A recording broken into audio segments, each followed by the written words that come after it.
Assalamu alaikum everyone. In this video we are going to discuss the summary of the poem The Thorn by William Wordsworth. Thorn का मतलब होता है कांटा और इस poem में थॉर्न सिंबलाइज कर रहा है पेन और सफरिंग को।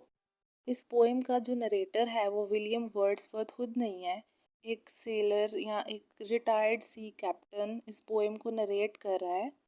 ये पोएम स्टार्ट होती है द थॉर्न से। नरेटर पोएम के स्टार्टिंग में एक थॉर्न की डिस्क्रिप्शन देता है। थॉर्न एक तरह की एक झाड़ी या एक पौधा सा होता है जो बहुत ही ओल्ड और बहुत ही पुअर कंडीशन में होता है और वो इतना पुराना होता है कि वो ग्रे हो चुका है और उसकी हाइट सिर्फ 2 साल के बच्चे के जितनी है और वो सीधा खड़ा हुआ है। उसके ऊपर ना तो कोई पत्ते हैं ना मज़ीद कोई कांटे हैं। ऐसा लगता है कि वो एक मैस है जॉइंट्स का जिन्हें बस आपस में ट्विस्ट किया हुआ है या उनकी गिरा बांधी गई है और उसके ऊपर मॉस ओवरग्रो हुआ होता है। मॉस एक टाइप का प्लांट है जो पत्थरों पे रॉक्स या दरख्तों वगैरह पे उगाता है। और ये थॉर्न लोकेटेड है एक माउंटेन टॉप पे और उसके लेफ्ट साइड पे एक स्मॉल मडी पॉन्ड है जो कभी ड्राई नहीं होता और उस पॉन्ड की लेंथ है 3 feet long and 2 feet wide. इसके अलावा वहाँ पे एक स्मॉल मॉन्ड ऑफ मॉस है। मॉन्ड कहते हैं ज़मीन का वो हिस्सा जो थोड़ा उभरा होता है। एंड इट इज़ बिलीव्ड कि इस पोएम में ये जो मॉन्ड ऑफ मॉस है ये एक ग्रेव है और मॉस का मतलब वही एक प्लांट जो उसके ग्रेव के ऊपर ग्रो हुआ हुआ है। और जो मॉन्ड है ना वो इतना ब्यूटीफुल है कि बहुत ही कलरफुल है, बहुत ही ब्राइट है और कोई भी कलर आप इमेजिन करो तो ऐसा लगता है वो उसमें मौजूद है। और ऐसा लगता है कि उसे किसी ने अपने हाथों से बनाया है, किसी औरत ने जैसे कपड़े बुनते हैं वैसे ही किसी ने उसके बड़े प्यार से बड़ी खूबसूरती से बनाया है और उस पर फ्लावर्स उगे हुए हैं और वो बहुत ही खूबसूरत बहुत ही प्यारा डिज़ाइन किया हुआ है। अब इस पोएम में जो थॉर्न है वो बहुत ही पुअर कंडीशन में है लेकिन उसके करीब ही एक ग्रेव है, एक मॉन्ड है जो बहुत ही खूबसूरत कंडीशन में है।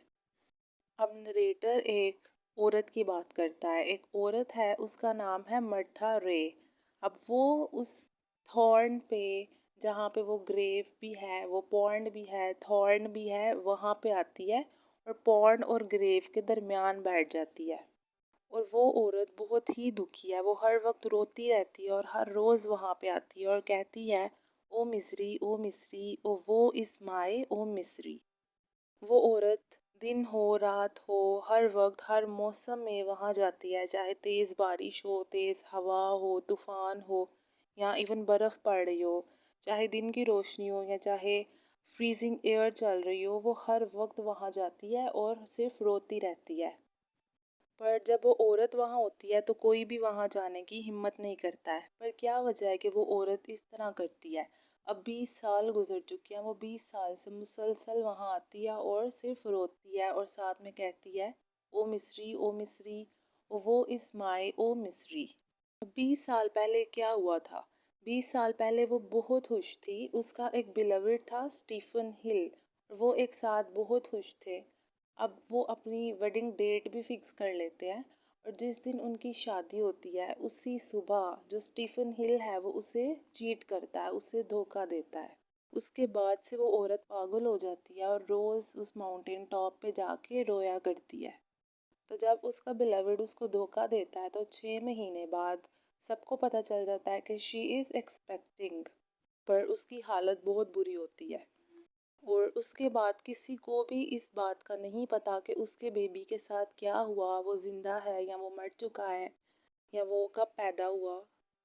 इस बारे में किसी को भी कोई नॉलेज नहीं है। लेकिन जो विलेजर्स थे उनका क्या बिलीव था कि मर्था रे ने खुद अपने बेबी को मार दिया है और वो जो मॉन्ड है वहाँ पे जहाँ वो जाके रोती रहती है वो उस बच्चे की कब्र है।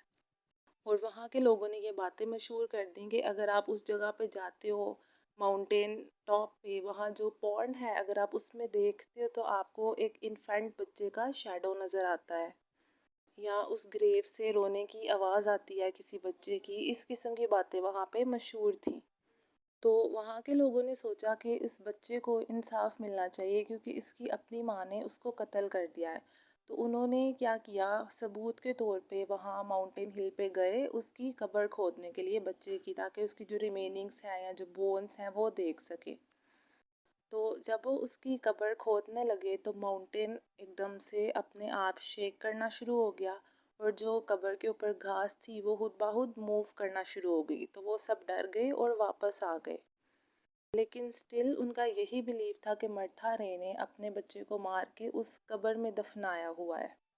और जो नरेटर है वो at the end of the poem कहता है कि उसने मर्था रे को खुद उस पहाड़ी पे रोते हुए उसकी आवाज़ें सुनी हैं और उसने खुद देखा है कि वो वहाँ पे जाया करती थी। So here the summary of the poem ends. इसके जो नोट्स का लिंक है वो डिस्क्रिप्शन बॉक्स में आपको मिल जाएगा।